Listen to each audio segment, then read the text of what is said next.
Welcome to our video on simplifying square roots. And so, probably to begin with, it's really best to know exactly what we mean whenever we write something like square root of 2. Well, basically that square root symbol is there to tell us kind of what the purpose of this number is. So whenever we write square root of 2, its purpose is it's the positive real number for which if we square, so we multiply square root of 2 times the square root of 2, we get 2. Now, likewise, if we take the square root of 3, what's that going to be? It's going to be the positive real number for which the square root of 3 times the square root of 3 gives us 3. Likewise, the square root of 4, it's going to be the positive real number for which the square root of 4 times the square root of 4 gives us 4. Square root of 5 is the positive real number for which the square root of 5 times the square root of 5 gives us 5. And so on and so on and so on. And you pretty much get the idea from there how this is really supposed to go. Now, with a lot of times, or with sometimes actually, we really do know exactly what the square root of a number is exactly. So if we write something like square root of 4, well, that's 2 because we know 2 times 2 is going to be 4. The square root of 9 is going to be 3 because 3 times 3 gives us 9. Square root of 16 gives us 4 because 4 times 4 is 16. And likewise, square root of 25 is going to give us 5 because 5 times 5 gives us 25. Now, this is only kind of a few instances whenever this is true, but most of the time what the square root of a number is very messy. Now, what you're seeing here is kind of one of those really messy numbers. So we've got the square root of 2, and it's going to be about 1.414213, and so on and so on and so on and so on. Now, these digits just seem to go on and on and on forever. We can just watch them go further and further and further. They're never going to end, and kind of something maybe interesting about this is that the digits never actually end up repeating anywhere. That they're just going to seemingly be just this random sequence of digits that are in there. Now, this is a little bit different than fractions. Whenever we write the decimal expansion of a fraction, those always repeat a fixed number of digits. But square roots, when they're not nice numbers, are what we call irrational numbers. They go on forever, they don't repeat a fixed number of digits, and most often there's not really any pattern in the digits that we can really find, or at least that we're smart enough to see at this point. And so what you kind of got here is a few of the digits for the square root of 2, and these are actually courtesy from a couple of guys.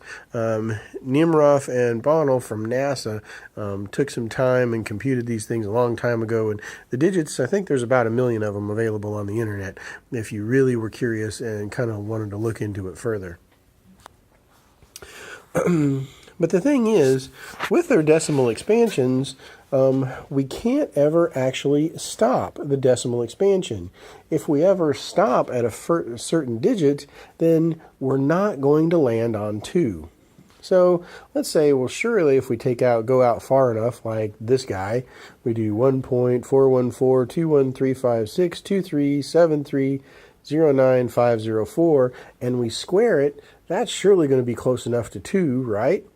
Well, when we multiply it out, we get 2 and a big long string of zeros and 4. Close, but not quite. And so if we ever actually want to get 2 whenever we square, we have to have that infinite number of digits. It has to go on forever. Now, kind of one nice thing about the square roots, though, is that they do have this nice property that if we take the square root of one number and multiply by the square root of another number, it's really the same as the square root of the product of the two numbers under the square root sign. Now, that number underneath the square root sign, formally it's called the radicand. And so if we take something like square root of 2 times the square root of 3, that gives us the square root of 6. So 2 times 3. The square root of 5 times square root of 7 is going to give us the square root of 35. And the square root of 11 times the square root of 13 gives us the square root of 143, just 11 times 13.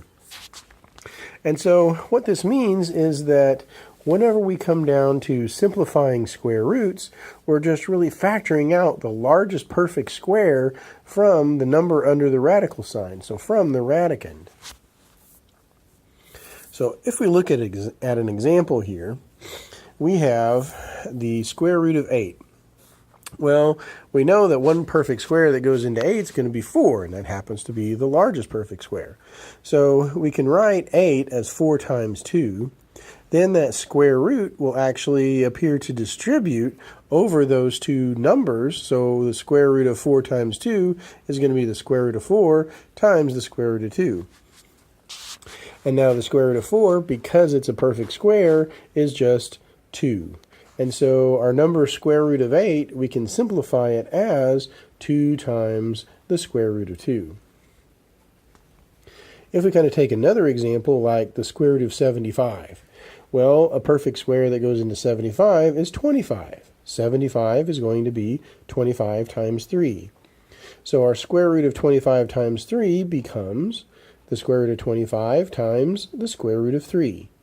Now, 25 being a perfect square is just 5. So our square root of 75 is really just 5 times the square root of 3. Now, what this leads us to is how exactly do we find the largest perfect square factor of a number?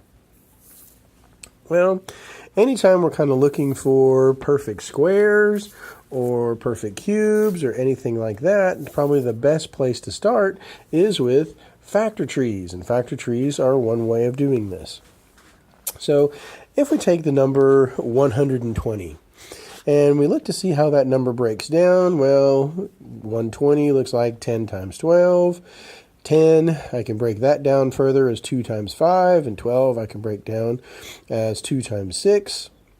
6 I can continue to break down as 2 times 3. So now at the bottom of each one of my branches, I've got a prime number. I can't go any further. They don't break down any further. And so how do I find the perfect square? I looked for pairs of prime numbers. And so if I look right here, I've actually got a pair of 2's in there. And so if I take that pair of 2's, that's going to be 2 times 2, which is 4. That's going to be my perfect square. And so for 120, the largest perfect square that's going to be in there is 4. And so I've got 4 times 30. And the 30 actually coming from the leftover 2 times the 5 times the 3 that I can't put in pairs with anything. And so 120 looks like 4 times 30. Kind of our last example, let's see if we can simplify the square root of 540. Well, 540 ends in a 0, so I know that's going to be 10 times something, so that's going to be 10 times 54. The 10 I can continue to break down as 2 times 5. 54, 6 times 9 is going to do that for me. Now, the 6 I can continue to break down as 2 times 3, and the 9 I can break down as 3 times 3. So now, if I start to look at pairs of numbers, so pairs of primes, at the bottom, I see I've got, here I've got a pair of 2's, and over here I've got a pair of 3's. And so what that means is my largest perfect square is going to be my 2 times 2 times 3 times 3, so 4 times 9. My largest perfect square is going to be 36. And so 36 is my perfect square. It's going to be 6 times 6. Okay? And that 6 times 6 is really coming from a 2 and a 3 that were my prime pairs. Okay? So now if I'm simplifying the square root of 540, I write 540 as 36 times 15.